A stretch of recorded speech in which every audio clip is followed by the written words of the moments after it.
Most people buy houses at the wrong time. Not because they are stupid, but because they follow emotions.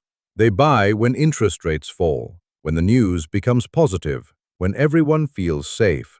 And that's usually when houses are already expensive. But smart buyers do something different. They understand one thing.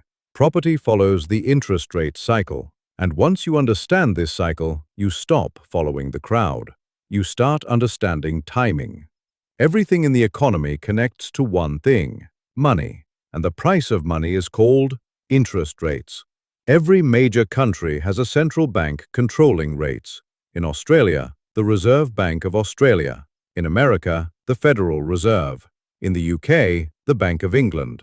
Their job is simple: control inflation, keep the economy stable, and prevent collapse. And the main tool they use is interest rates.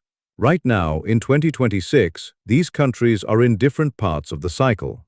In Australia, the Reserve Bank of Australia cash rate has climbed to around 4.35%, and rates are still moving higher or staying very aggressive because inflation remains strong. Australia is still in the late hiking phase. That means pressure is still building. Buyers are nervous. Borrowing remains expensive.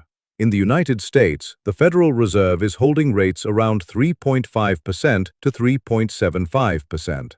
America already experienced aggressive hikes earlier. Now the US is entering the plateau phase. Rates are no longer aggressively climbing, and this is important because plateau phases create opportunity. In the UK, the Bank of England is holding rates around 3.75%. The UK is also in a slowing phase. Not booming, not collapsing, but slowing. And weaker markets often create better negotiation opportunities. Now, let's understand why rates move in the first place. When inflation becomes too high, central banks raise rates. Why? Because expensive loans slow the economy down. People borrow less, spend less, businesses slow down, and eventually, inflation cools. But if rates stay high too long, the economy weakens. Growth slows. People stop spending. Then central banks reverse direction. They cut interest rates because cheap money stimulates the economy again. And this creates a repeating cycle. Rates rise, the economy slows. Rates stop rising. Rates stay high for a period. Rates fall. The economy recovers. Then the cycle repeats again. And property moves with this cycle. Now, here's the biggest misunderstanding in property. Most people think low interest rates are the best time to buy. But usually, that's when prices are already high. Because when rates are low, everybody can borrow more money. More buyers enter the market, competition increases, and prices rise fast. So, low rates often create expensive markets. Now, here's the part almost nobody explains. When rates reach the top, they usually don't fall immediately.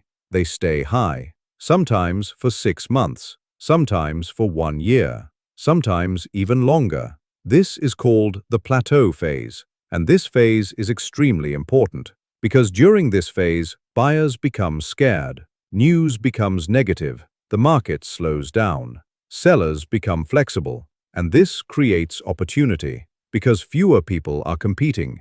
This is where smart buyers quietly enter, not when rates crash, not when the media becomes positive, but during the pause. Here's the golden rule: buy when rates stop rising, not when they start falling. Because once rates start falling, buyers rush back into the market. Competition increases again, and prices can move quickly. Let me explain this with a simple story.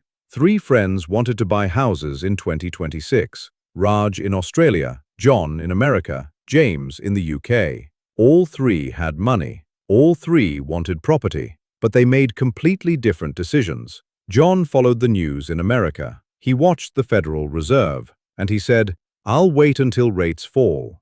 It sounded logical, safer, comfortable, so he waited. Months later, the Federal Reserve started signaling future rate cuts. Suddenly, buyers rushed back into the market. Competition increased. Prices started rising again. John finally bought a house, but he paid much more than before. Then there was James in the UK. James watched the Bank of England. He thought, rates are too high. This market looks risky, so he waited too. Even though sellers were negotiating, even though fewer buyers existed, even though deals were available, he did nothing. Eventually, the market stabilized. Confidence returned. Prices recovered. And James realized something painful. The best opportunities existed during fear. Then there was Raj in Australia. Raj followed the Reserve Bank of Australia. But instead of watching headlines, he watched the cycle. He noticed something important. Rates were no longer aggressively rising. The market felt weak. Buyers were scared. And he understood one powerful thing. This was the plateau phase. This was the opportunity. So Raj started looking seriously. Not because the news was positive, but because competition was low. He negotiated harder, took his time, found better deals, and bought before confidence returned. Months later, rates started falling. Borrowing became easier. Buyers rushed back. Prices started rising again. Raj now owned property bought during fear. John bought late. James missed the opportunity. And Raj understood the cycle. So what is the real strategy? Simple. Step 1. Watch for the last rate hike. When central banks stop increasing rates, the cycle changes. Step 2.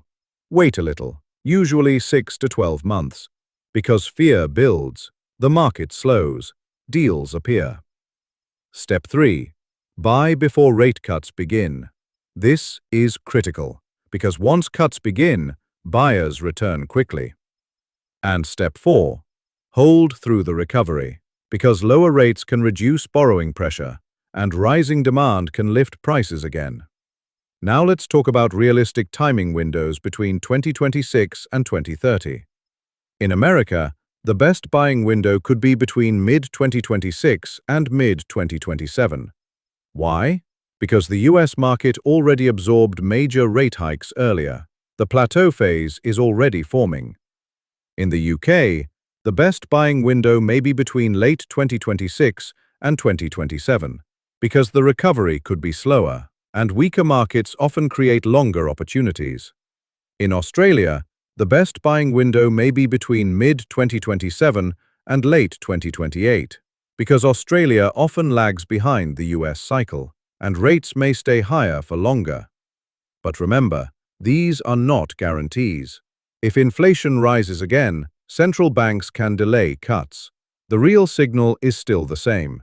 Rates stop rising. The market slows. Fear increases. That is where opportunity usually appears. Because markets do not reward comfort. They reward timing. Most people buy when they feel emotionally safe. Smart buyers buy when opportunity appears. So don't wait for cheap money. Buy when opportunity is cheap. And once you understand the cycle, you stop following the crowd. You start thinking differently.